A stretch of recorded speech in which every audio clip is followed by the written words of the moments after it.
গাজনের উৎসব কিংবা চৈত্রের চড়ক পুজোয় লোকের মনোরঞ্জনে শিবদুর্গা এবং মা কালী সেজে নৃত্য এক প্রচলিত প্রথা, কিন্তু ইদানিং শিলচর শহরে হিন্দুর আরাধ্য দেবদেবী সেজে ভণ্ডামি করছে কিছু লোক। বুধবার প্রেমতলায় মা কালী সেজে ভিক্ষে এবং অনভিপ্রেত কাজে লিপ্ত ব্যক্তিকে পাকড়াও করে বজরং দলের সদস্যরা। তার শরীর থেকে সাজ পোশাক খুলতে বাধ্য করায়, সেই সঙ্গে হিন্দুর আরাধ্য দেবদেবীকে এভাবে হেয় না করতে সতর্ক করে দেওয়া হয়।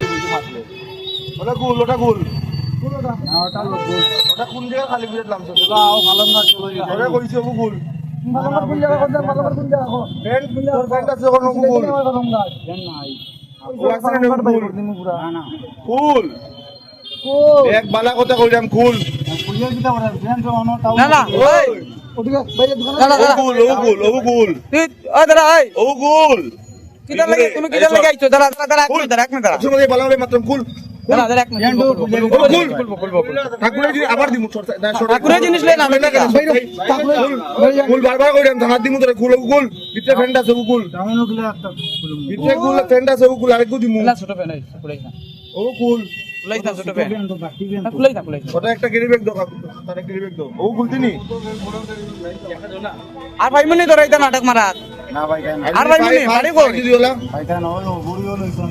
বড়ি লইছস, ঠিক আছে, তুই এখন কেতে লাগে তুই ওটা দিয়ে মুখমুস তোরে কইছি মুখমুস ওগুনা না, ওটা দিয়ে মুখমুস ইয়েলোটা দিয়ে ওটা, হ্যাঁ ওটা খুলে মুখটা মুস। পালা কথা কইটা মারে কো দিমু করে। আর ভাই মনে ধরে পুরো এমনি এমনি মুসা হাত দিয়া মুসা কইছি পুরো এমনি এমনি কর। ঠাকুর জানোস নি কালী মাই কত ডেঞ্জার ঠাকুর, তুই নাটক করে ফুল ওটা ওটা মুসাস না, ওটা মুসা, ওটা মুস, ওটা মুস। আরে জল দে।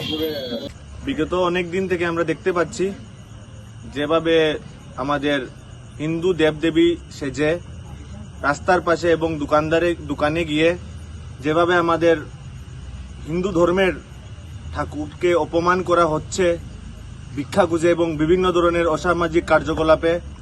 আজকে আমরা কিছুক্ষণ আগে প্রেমতলা পয়েন্টে দেখতে পাই মা কালীর বস্ত্র ধারণ করে এক ব্যক্তি দোকানে গিয়ে ভিক্ষা এবং অসামাজিক কার্যকলাপ করছে। আমরা সকলেই জানি চড়ক পূজার সময় শেষ, এখন যেভাবে আমাদের দেবদেবীকে নিয়ে এ ধরনের সাজ সেজে পোশাক পরিধান করে যেভাবে আমাদের ধর্মকে নিচা দেখানোর চেষ্টা করা হচ্ছে এবং দেবদেবীকে অপমান করা হচ্ছে, আমি স্পষ্ট ভাষায় বলে দিতে চাই এবং কড়া বার্তা দিতে চাই যে এবং যাহারা আগামী দিনে যদি দেখা যায় এরকম, তার পরিণাম ভয়াবহ হবে।